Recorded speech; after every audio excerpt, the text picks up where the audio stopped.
Morning, very good morning. कैसे हैं आप लोग?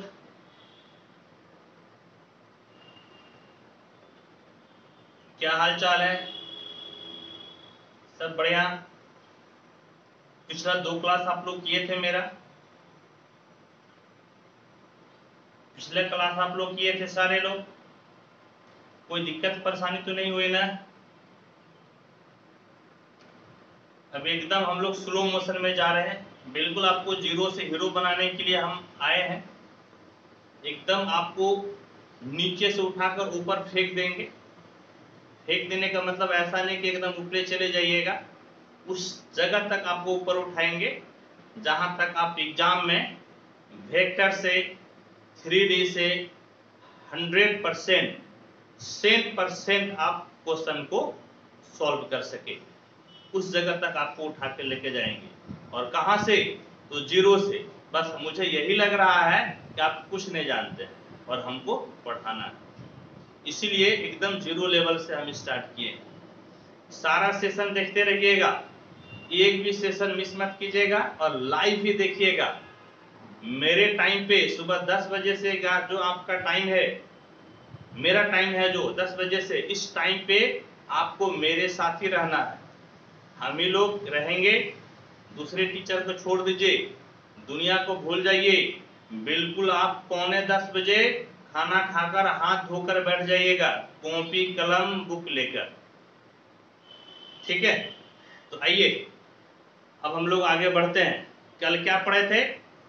तो कल हम लोग पढ़े थे पिछले क्लास में फिजिकल क्वांटिटी, भौतिक राशि क्या होती है, स्केलर क्वांटिटी, अदिश राशि क्या है, वेक्टर क्वांटिटी, सदिश राशि क्या है, और हम लोग पढ़े थे कुछ और। क्या क्या पढ़े थे? फिर पढ़े थे हम लोग सपोर्ट, लेंथ और सेंस के बारे में। याद आया?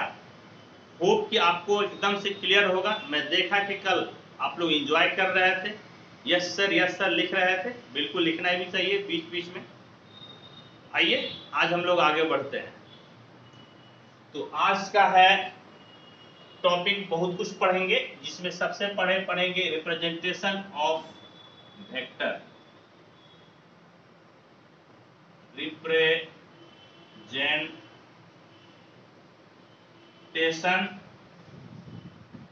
Of A vector.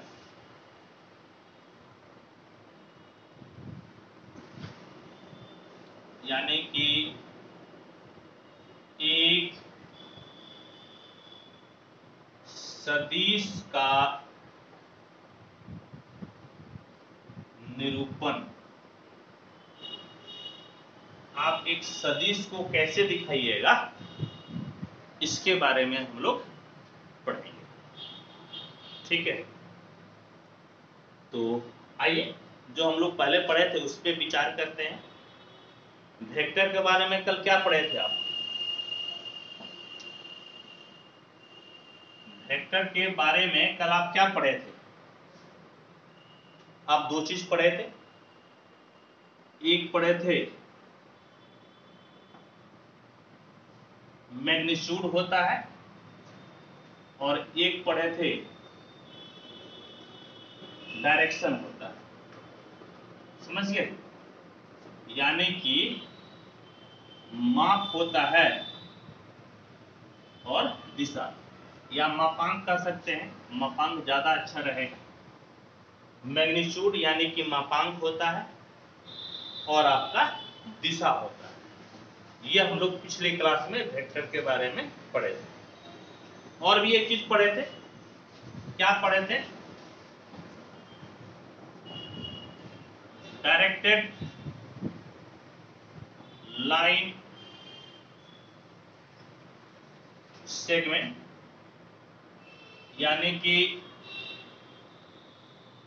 दिष्ट रेखाखंड। आप इसके बारे में क्या पढ़े थे? दिष्ट रेखाखंड, डायरेक्टेड लाइन सेगमेंट के बारे में आप क्या पढ़े थे?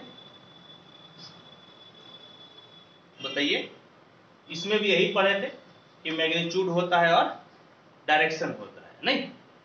हम लोग यहां पर भी यही पढ़े थे। क्या पढ़े थे? मैग्नीट्यूड प्लस डायरेक्शन होता है, समझे? आप पढ़े थे इसमें भी मैग्नीट्यूड और डायरेक्शन होता है, यानी कि दोनों तो सेम बात होगी। वेक्टर भी वही है जो डायरेक्टेड लाइन सेगमेंट है, यानी कि डायरेक्टेड लाइन सेगमेंट को आप वेक्टर कह सकते हैं, समझ गए? डायरेक्टेड लाइन सेगमेंट को आप वेक्टर कह सकते हैं। लिखिएगा ए directed line segment is called vector, यानी कि दिष्ट रेखा खंड को सदिश कहते हैं, समझ गए?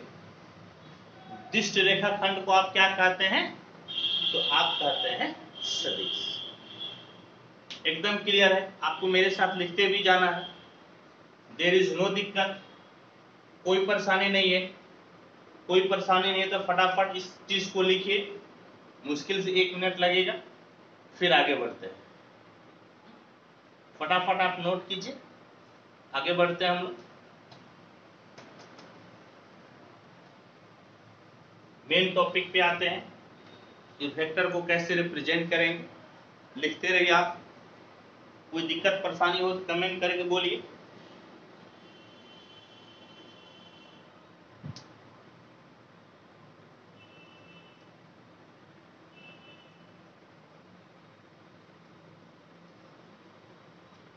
चलिए ठीक है, हो गया तो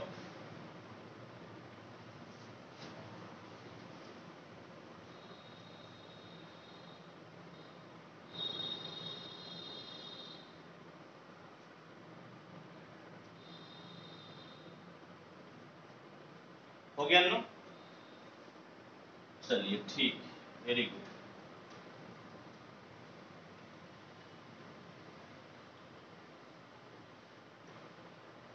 अब आइए, अब मेन चीज पढ़ते हैं। क्या है मेन चीज?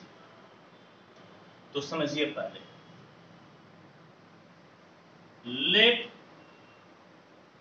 P be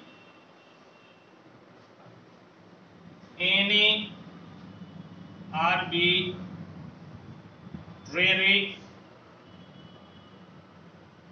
fixed point in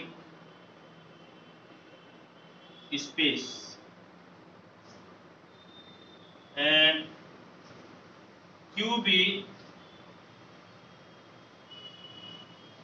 another point। क्या लिखे कि P आपका स्पेस यानी कि आकाश में आर्बिट्रेरी यानी कि स्वच्छ बिंदु है, और Q आपका another पॉइंट यानी कि कोई दूसरा बिंदु है, समझ गए? Then the segment PQ have both magnitude and direction। क्या बोले? देन द सेगमेंट PQ यानी कि PQ खंड को दोनों चीज होगा। क्या क्या होगा? मैग्नीट्यूड और डायरेक्शन। फोटो बनाएंगे तो आपको समझ में आएगा, समझ लो।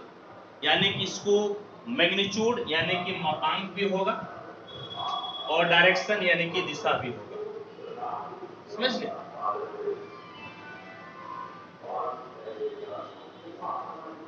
that is PQ is a directed line segment and so it is called vector PQ. So it is called vector PQ, यानी कि इस प्रकार से ये आपका पॉइंट P है, ये पॉइंट आपका Q है और P आपका है फिक्स्ड पॉइंट, समझ गए? और P से Q की तरफ आप जा रहे हैं, उसमें आप दिशा भी दे दीजिए, डायरेक्शन भी दे दीजिए, समझ गए? क्या दे दिया आप दिशा यानी कि डायरेक्शन दे दिए। तो यही जो आपका रिप्रेजेंटेशन का तरीका है, जो दिखाने का तरीका है, डायरेक्टेड लाइन सेगमेंट, एक लाइन है और उसमें दिशा दे दिए है, समझ गए? इस चीज को वेक्टर क्या बोलते हैं? PQ। क्या लिखे?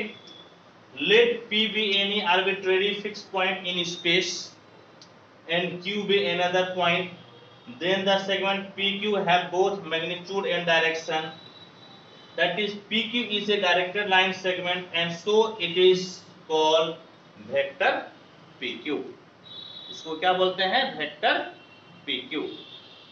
आप इसको ऐसे भी बोल सकते हैं, वेक्टर PQ मान लीजिए यहां पर भी हटा दिए, या ब्रैकेट में आप ऐसे कर सकते हैं। यदि इसके ऊपर PQ के ऊपर तीर नहीं लिखते हैं, कोई बात नहीं, आप आगे लिख दीजिए वेक्टर, या इतना लंबा चौड़ा नहीं लिखना चाहते हैं, PQ लिखिए और उसके ऊपर आप तीर की चिन्ह को दे दीजिए, समझ गए? यहां पर P और Q के बीच की जो दूरी है उसको मैग्नीट्यूड बोलते हैं। क्या बोलते हैं? Magnitude.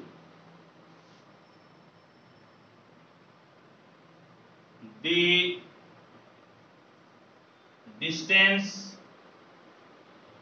From P to Q is called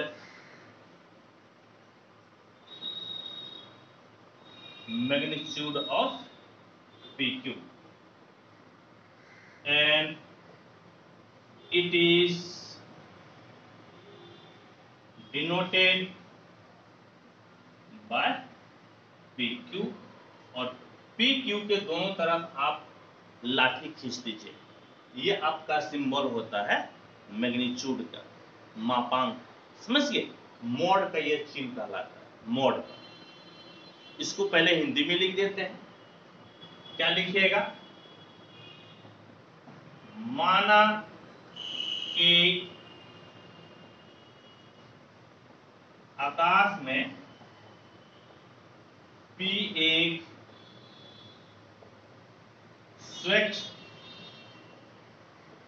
बिंदु है तथा Q एक दूसरा बिंदु है, समझ गए? तब रेखाखंड PQ में मापांक तथा दिशा दोनों होगी, अतः यह एक दिश्य रेखाखंड है। यह अतः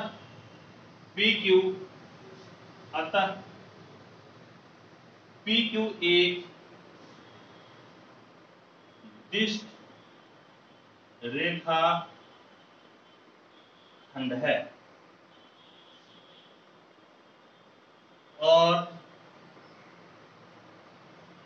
इसलिए इसे सदिश पी क्यू, ब्रैकेट में पी क्यू के ऊपर एरो कहते, समझ गए? इसलिए इसे सदिश पी क्यू या पी क्यू के ऊपर एक एरो दे दीजिए कहते हैं। फिर क्या है कि P से Q की दूरी को P से Q तक की दूरी को PQ का मापांक कहते हैं तथा इसे अब तो यहां पे नहीं हट पाएगा, यहां पे लिख देते हैं, तथा इसे इस तरह से लिखिएगा, इतना से सूचित, यानी कि मॉडुलस ऑफ पी क्यू से सूचित किया जाता है। समझ गए? यही आपका क्या है, रिप्रेजेंटेशन। यहां पर आप लोग लिखते भी जाइएगा, हाँ समझ गए, जब मैं लिखूं तो आपको लिखते जाना है, ठीक है? यहां पर पी क्यू इनिशियल पॉइंट कहलाता है या ऑरिजिन कहलाता है, या इसको हम लोग बोलते हैं प्रारंभिक बिंदु, समझ गए? या इसको हम लोग बोलते हैं टेल भी बोलते हैं, टेल मैं अभी लिखूंगा। इस क्यू को हम लोग बोलते हैं टर्मिनल पॉइंट या टर्मिनस या हेड, यानी कि अंतिम बिंदु बोलते हैं। फटाफट लिखिए, ये मैं मिटा देता हूं, आप लोग लिख लिए होंगे, ये आप लिख लिए होंगे।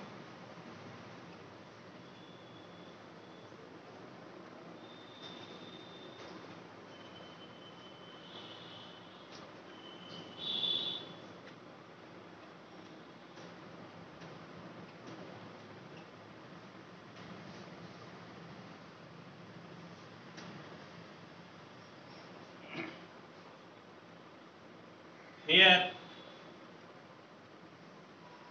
P is called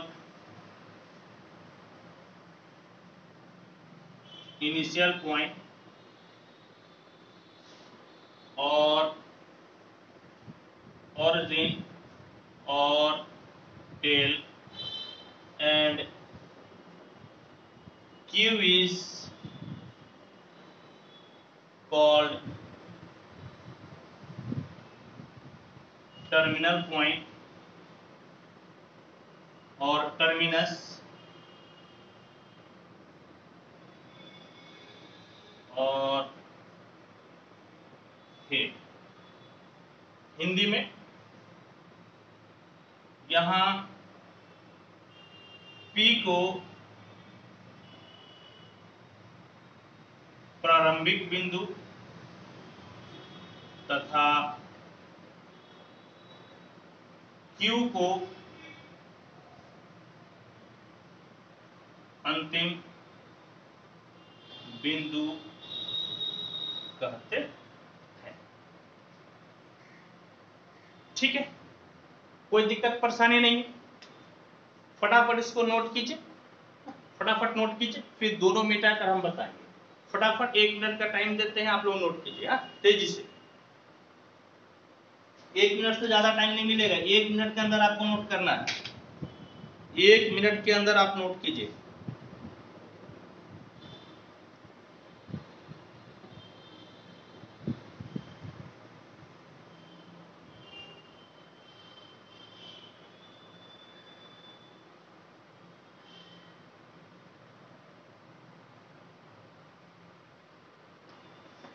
एक मिनट के अंदर नोट कीजिए आप लोग। हो गया तो बोलिए हाँ सर हो गया।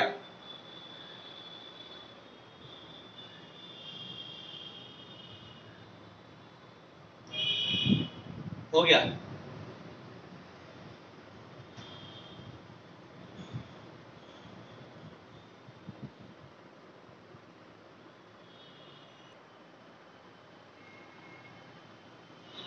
हो गया नो? हो गया तो चलिए मिटाते हैं। पहले इसको मिटाएंगे, ये लिखे थे पहले।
चलिए ठीक है।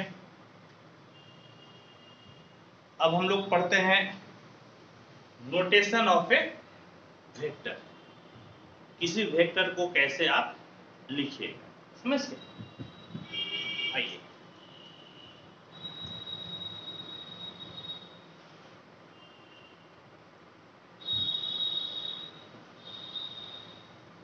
नोटेशन ऑफ वेक्टर, यानी कि सदिश का संकेत किस प्रकार से लिखिएगा। इसको जनरली हम लोग अंग्रेजी वर्णमाला के छोटे लेटर से सूचित करते हैं, समझ गए? यानी कि इंग्लिश अल्फाबेट के छोटे लेटर से सूचित करते हैं, लेकिन उसमें भी कुछ क्राइटेरिया होता है।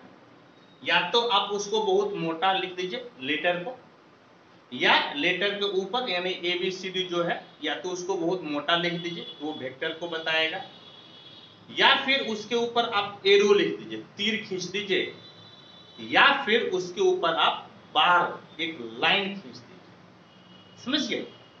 तो ये आपका बताएगा, क्या बताएगा? तो वेक्टर। क्या लिखिएगा? लिखे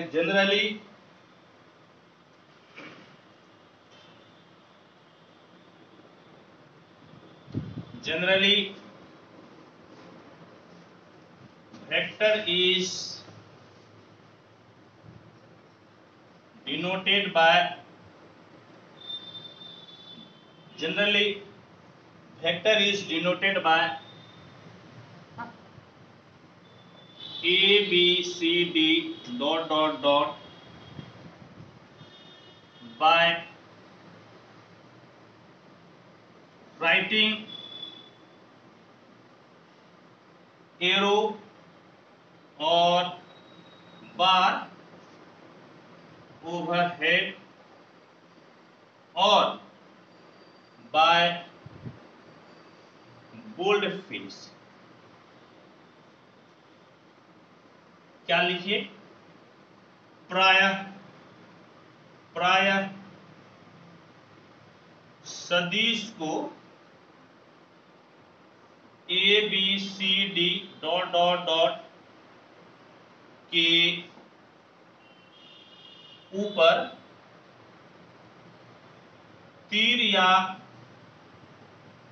बार लिखकर या अक्षर को मोटा लिखकर दिखाया जाता है, दैट इज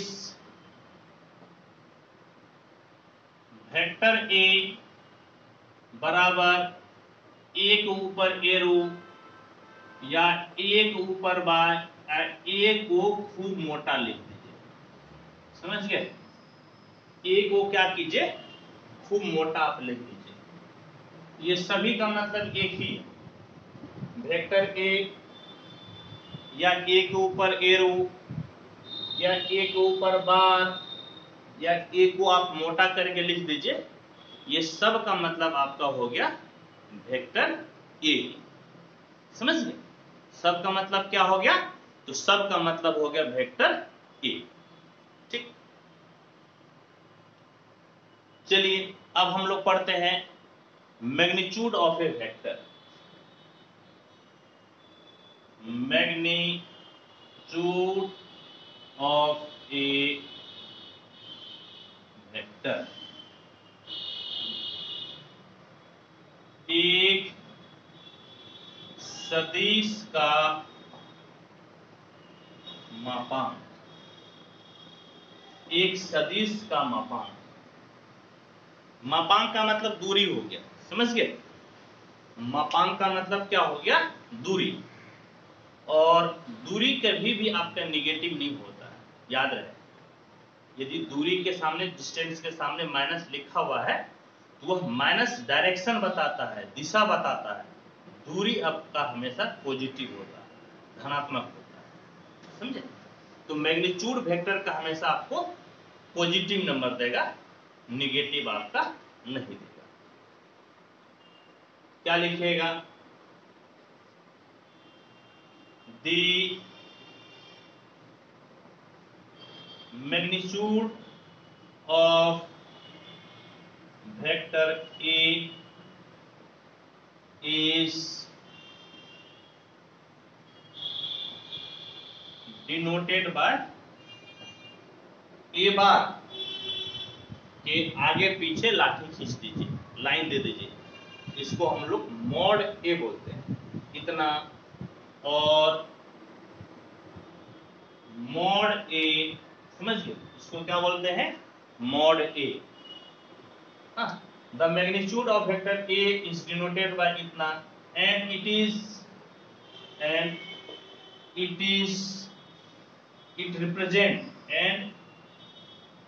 it represent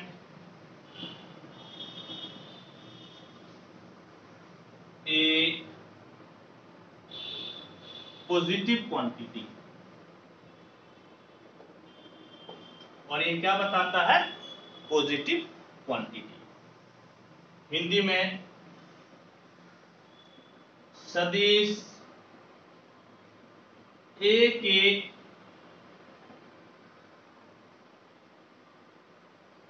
मापांक को इतना या मॉड ए से सूचित करते हैं तथा यह एक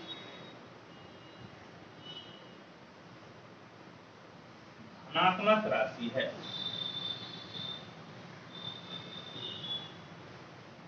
ये क्या है बाबू? ये आपका धनात्मक राशि यानी कि पॉजिटिव क्वांटिटी है। ठीक, लिखिए इसको फटाफट फटाफट नोट कीजिए।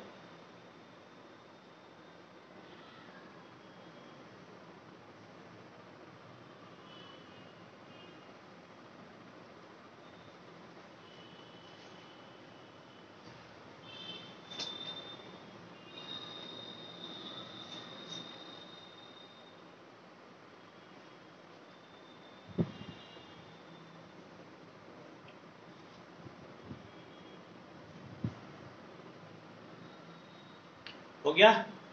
फटाफट लिखिए, देरी मत कीजिए, हम तेजी से लिखिए आप।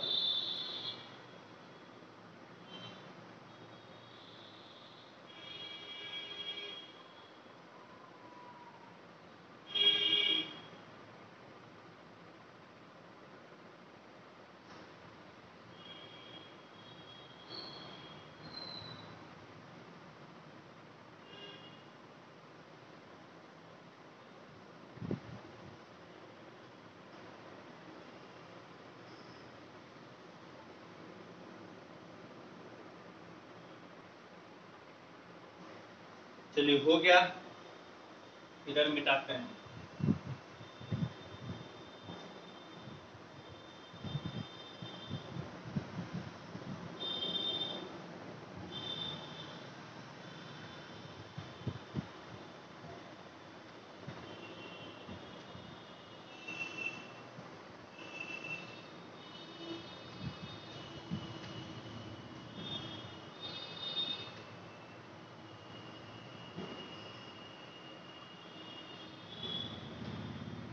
अब हम लोग पढ़ते हैं इक्वल वेक्टर क्या होता है, समझ गए?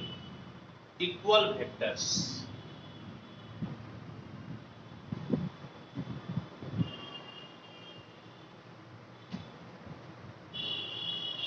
यानी कि समान सदिश क्या होता है? इक्वल वेक्टर यानी कि समान सदिश क्या होता है? आइए इसका डेफिनेशन पढ़ते हैं।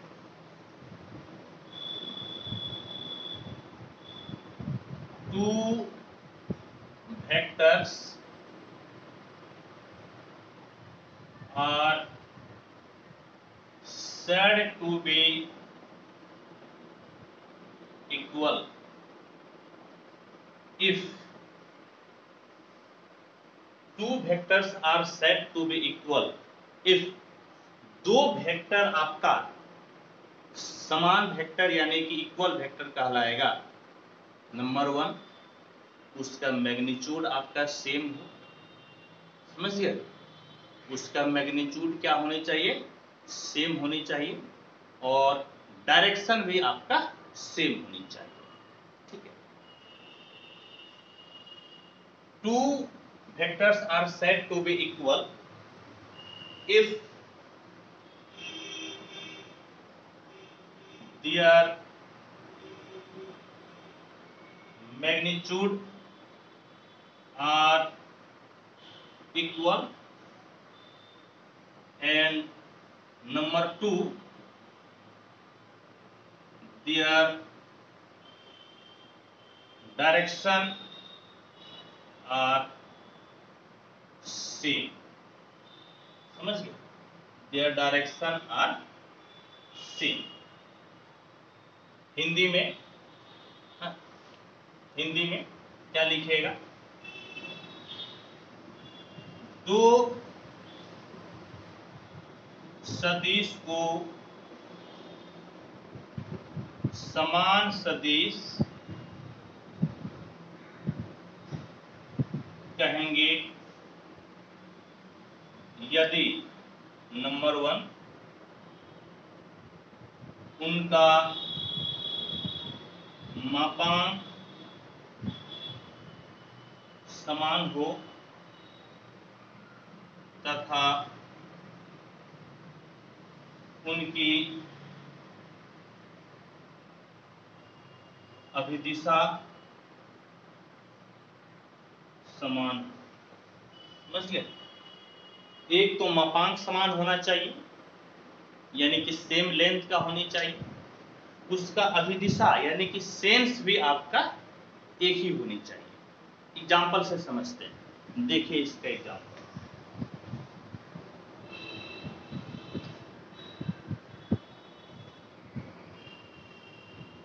आप लोग लिखते जाइएगा, नो लिखने में कोई कटौती नहीं, लिखते जाइए।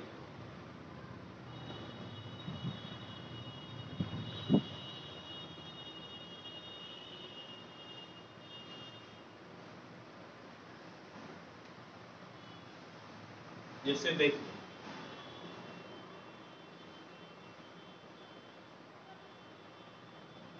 ए B C D, A B एक वेक्टर है, सी डी आपका एक वेक्टर है। ए बी और सी डी का लंबाई समान है, ए बी और सी डी पैरेलल है, और दोनों का जो है दिशा भी आपका समान है, इसीलिए यह आपका इक्वल वेक्टर कहलाएगा। क्या लिखिएगा?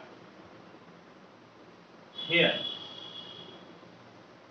ए बी बराबर सी डी, कहीं पे कोई चिन्ह निशान नहीं दिए हैं, इसका मतलब कि लंबाई की बात कर रहे हैं।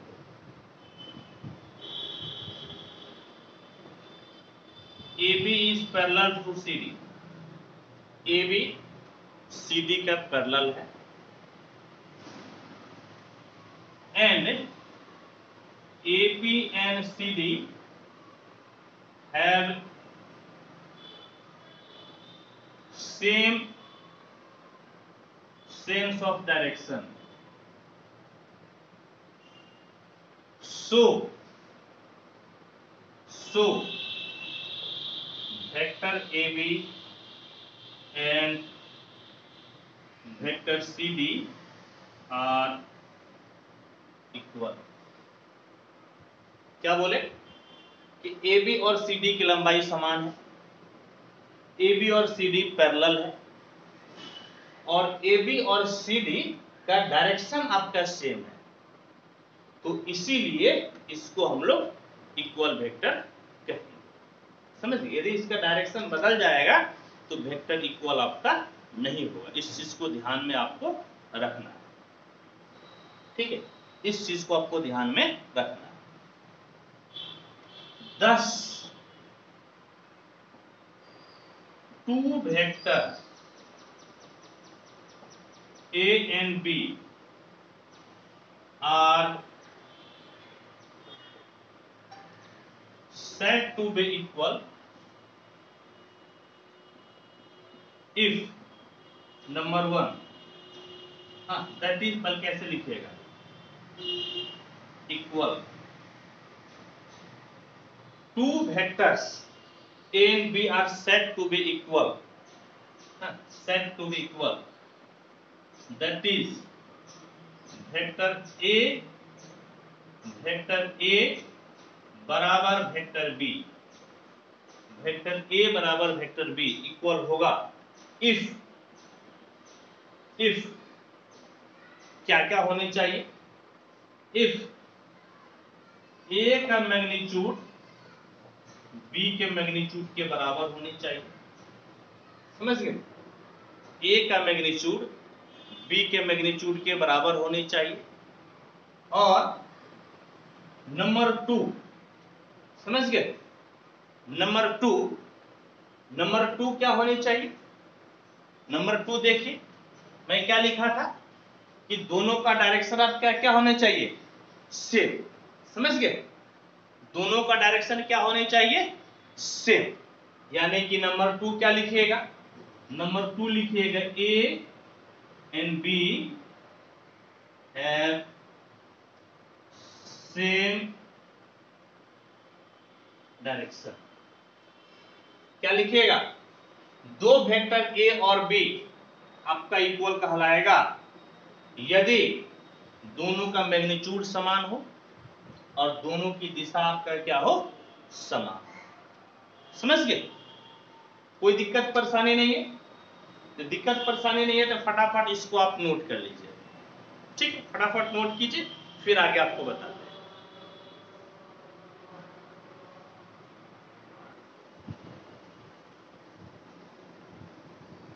हो गया?